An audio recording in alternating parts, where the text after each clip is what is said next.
स्वागत है हमारी वीडियो में। आज हमारे साथ दिलीप जी जुड़ चुके हैं। तो दिलीप जी, आप किस मुद्दे को लेकर बातचीत करना चाहते हैं हमारे साथ? नमस्कार, धन्यवाद। जो कुछ मुद्दे हमारे यहाँ पे पलाली पंचायत पे हम ज़्यादा जिक्र करेंगे कि हर टाइम जो है हमारा पलाली पंचायत को इस जम्मू कश्मीर में नज़रअंदाज किया गया है और इसका रीज़न और इसका तर्क मैं आपको दूंगा। चाहे एजुकेशन की बात करें हम, चाहे जल जीवन मिशन की बात करें हम, चाहे ये क्या बोलते हैं सड़क हो, तो ले दे के बात मैं आज इन मुद्दों पे करूंगा कि हमें अगर हमारा हाई स्कूल पलाली में 130 बच्चे जो हैं वहाँ पढ़ते हैं और टीचर हमें कितने हैं? सिर्फ चार में से भी कोई किसी को ऑफिस का काम होता है, बेलो है या कुछ है, तो हमारा इतना खस्ता हाल है पलाली पंचायत का कि हमें चला कर मीडिया के सामने आना पड़ता है और आउटपुट कोई नहीं निकल रही है। कौन है इसका जिम्मेवार? जब ऐसा कोई दौर होता है इलेक्शनों में या कोई भी समस्या जब होती है, खास करके इलेक्शन का विगल जब बचता है, तो इनका सीधा दौड़ होती है पलाली पंचायत में और वहाँ पे लोग उस माहौल में एकदम जो है बहक जाते हैं। मैं अपने लोगों से भी ये पूछूंगा कि कम से कम अपने बात रखने के लिए आपको जागना पड़ेगा और ऐसे मुद्दों के लिए आप जागोगे नहीं तो आपको हमेशा नुकसान होगा, क्योंकि हमारे बच्चे अगर अच्छी तरीके से शिक्षा प्राप्त नहीं कर पाएंगे तो हम सदा जिंदगी में जो है पीछे रह जाएंगे। हमारे पास कोई अच्छा लीडर नहीं होगा, हमारे पास कोई अच्छा जॉब वाला बंदा नहीं होगा, हमारे बच्चे आगे कैसे बढ़ सकते हैं? तो ले दे के बात यह है कि मैं 2 दिन का जो मैंने दौरा किया, मैंने वहाँ वीडियो और फोटोग्राफी वगैरह तो नहीं की, लेकिन मैंने अपना आंखों से देखा जल जीवन जो मिशन वहाँ पे चला है, कौन ठेकेदार है और किस प्रकार का काम चल रहा है। मैं बैठा की बात करूं, मैं पलाली की बात करूं, मैं गुनाल की बात करूं, तो अभी भी पूरा एरिया में जो है पाइपें जो है बिखरी हुई है।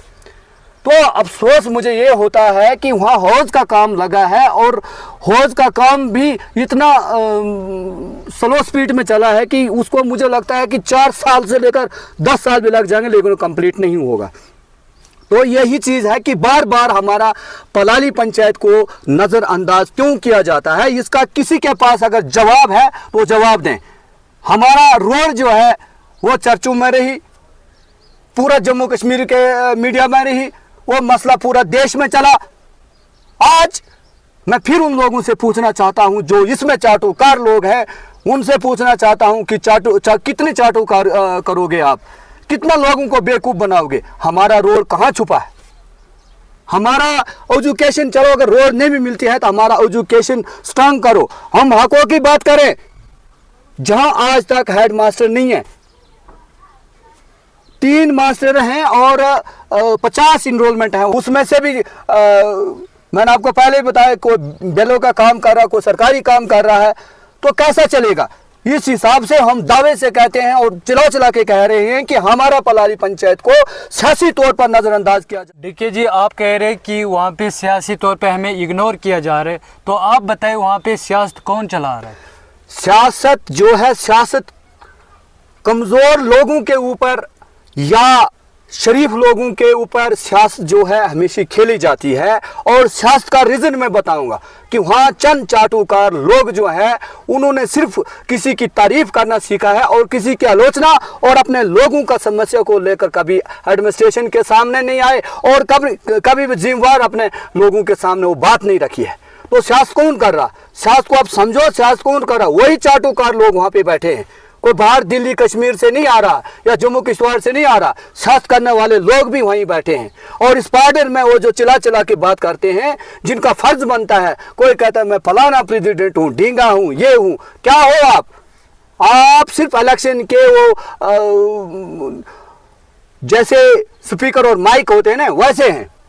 जमीनी सतह पे आप जीरो हो, कभी भी आपने पलाली की बात नहीं की है। पलाली में मैं तो कहता हूं कि इतनी संकट आ चुकी है कि हमें कहना भी तो शर्म हो रही है। जी, आपने एजुकेशन की बात की, आपने हाल ही में ये एक बैट हमारे ही चैनल पे आपने दी थी, आप जड़ियों के पास गए थे, जदयू ने आपको क्या आश्वासन दिया, क्या उस पर कार्रवाई हुई कोई?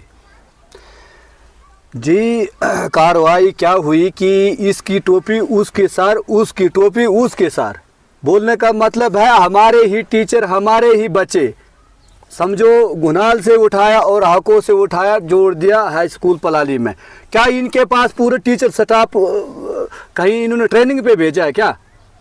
इतने टीचर हैं कि इतना स्टाफ है कि मैं अभी भी इनरोलमेंट मैंने थोड़ा बहुत देखा था कि कई कई स्कूल ऐसे हैं कि जहाँ पे एक बच्चा भी नहीं है, क्लोज हो चुके हैं स्कूल, और जो चल रहे हैं स्कूल उन्हीं को तोड़ने का काम कर रही है अब एजुकेशन। क्या ज़रूरत थी उनको हाको से टीचर उठाने की? क्या ज़रूरत थी उनको गुनाल से टीचर उठाने की?